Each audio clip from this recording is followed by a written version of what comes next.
I'm Dennis Smith, Republican running for Attorney General. We're in Robbinsdale tonight, having a meet and greet. And we're here talking to voters about issues that matter to them. Crime, voter integrity. Talking about the human and sex trafficking task force that I put together that was announced a couple weeks ago.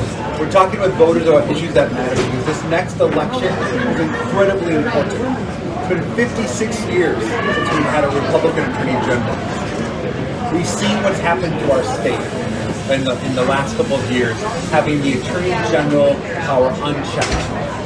And we're going to change that. We're running a different type of campaign. Check out our campaign, DennisSmith.org.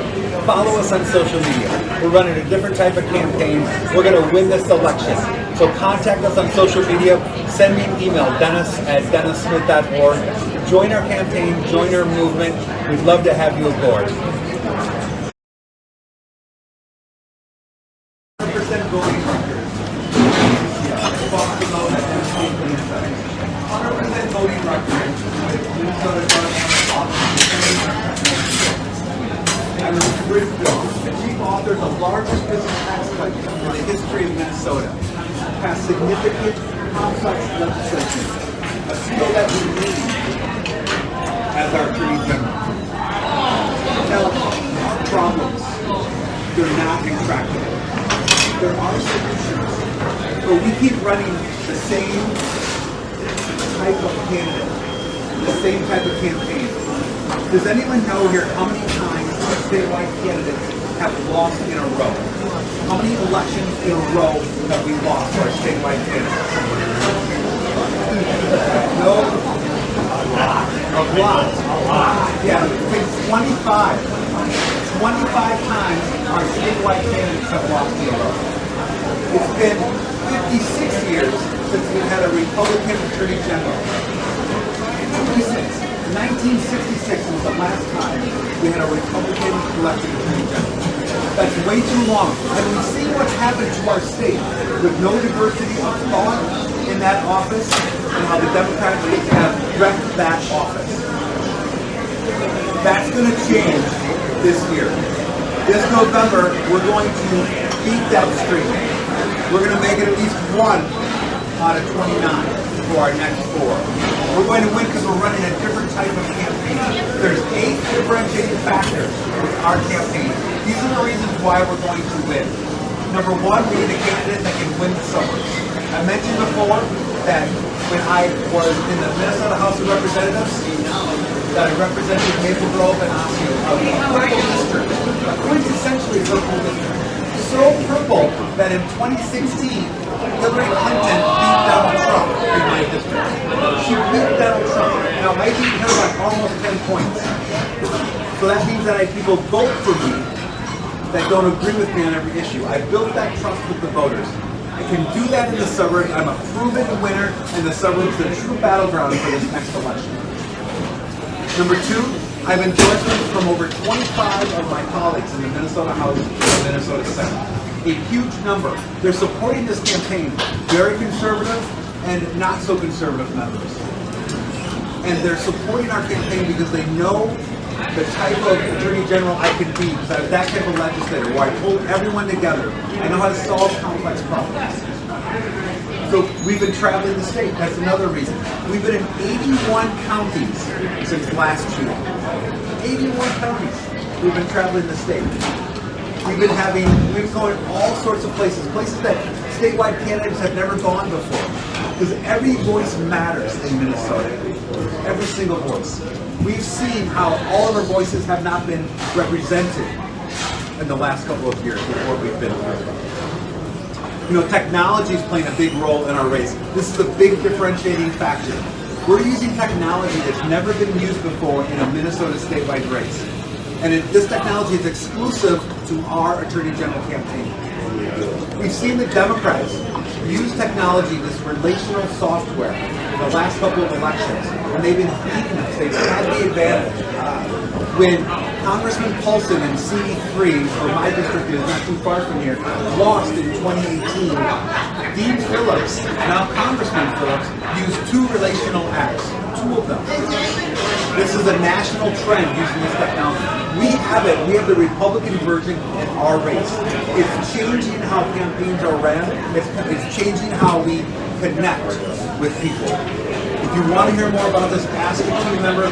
We'd love to show you it. It's a great way to contribute to the campaign. It's completely free, and you can do it at home. It is really amazing.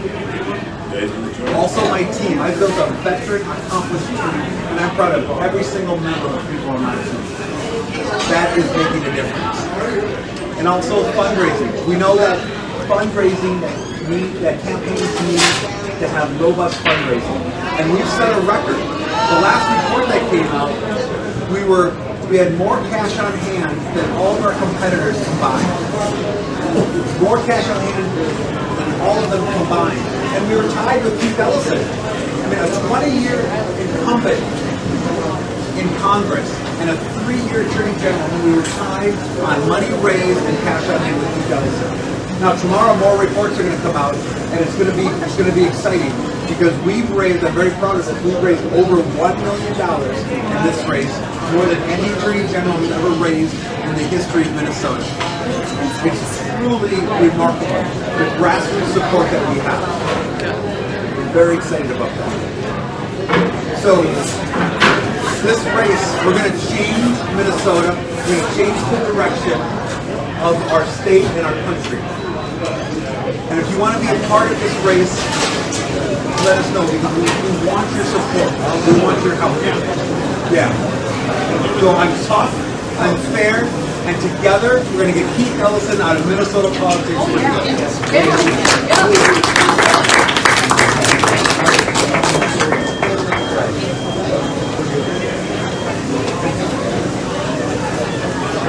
Yeah, so a big issue that we hear about on the campaign trail is election integrity.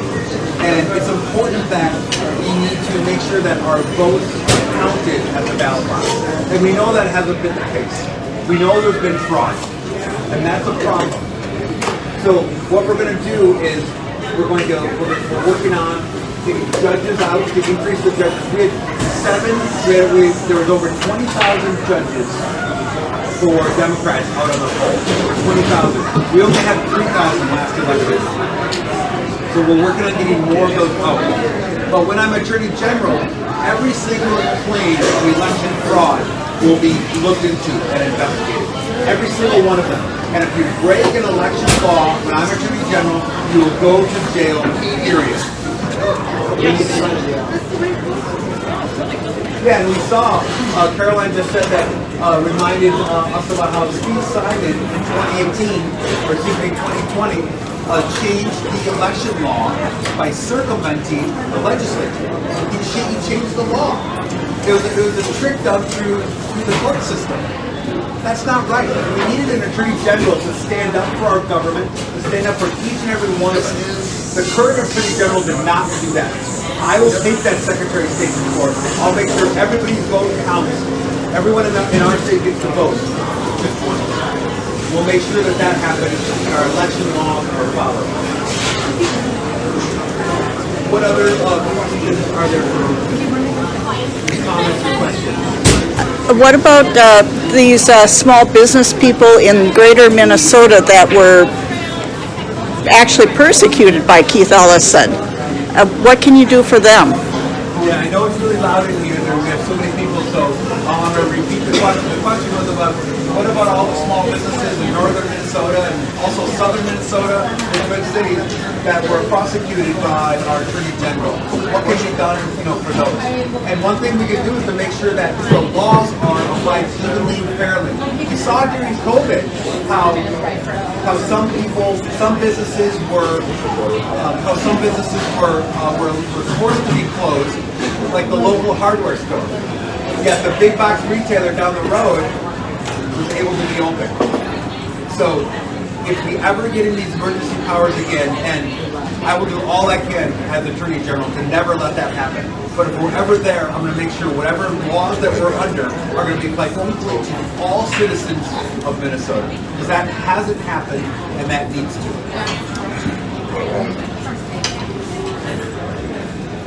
Okay. Any other questions or comments right now? I know pizza's coming out. Yeah, go ahead. This Minnesota Freedom Fund, you familiar with it? I am. How the hell do we get these guys out the door? Yeah, so this Minnesota Freedom Fund that's putting up all this money, and they're having people use that money for bail.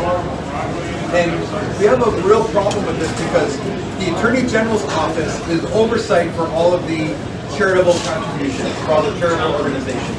And there's incredible oversight and transparency in those organizations. And what we're finding with this organization, there's no oversight. There's no transparency. We don't know who's funding that. There could be foreign countries funding that we don't know. And that is wrong. They cannot play in our political process in that way. That is illegal. That needs to be looked into, and we need to stop that fund. Now, the bail is a whole separate issue, where judges are setting too low a bail and sometimes no bail. They're abusing their power.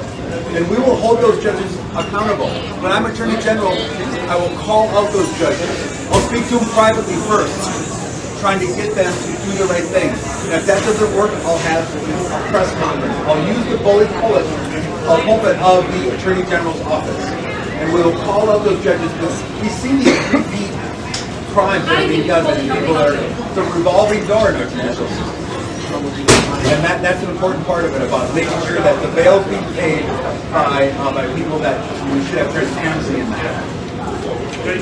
And I'm seeing so much fraud in the city of Minneapolis. Oh, way back, I confronted Allison when that daycare fraud was going on. It continues and continues and Yeah, we need to have oversight of these organizations. And when I'm Attorney General, we will. When there's fraud in these agencies, a bright light will be shined upon them. We will investigate these claims. We'll investigate these. We'll bring charges when there's wrongdoing.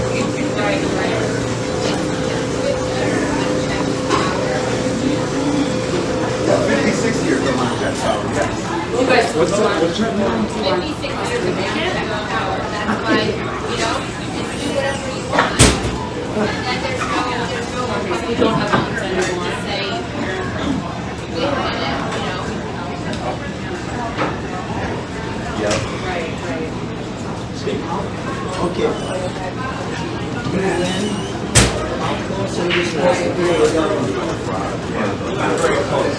So the Attorney General has the ear of the governor, like part of the executive team. And you're counselor to the governor, you give the governor advice on a variety of issues. But also, what the AG is supposed to do is hold the governor in check.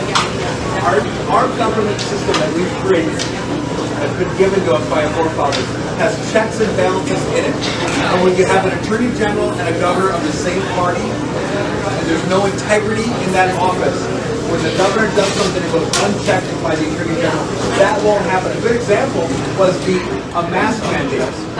It's been contended, argued that should have been brought to court to see if, you know, it's also the other elements about the vaccines. And we don't have an Attorney General that's willing to stand up to the governor. I will. Yeah, good place. Okay, well, more pizza's coming out, so thanks everyone for being here. And yep, all right, great. All right, thank you very much.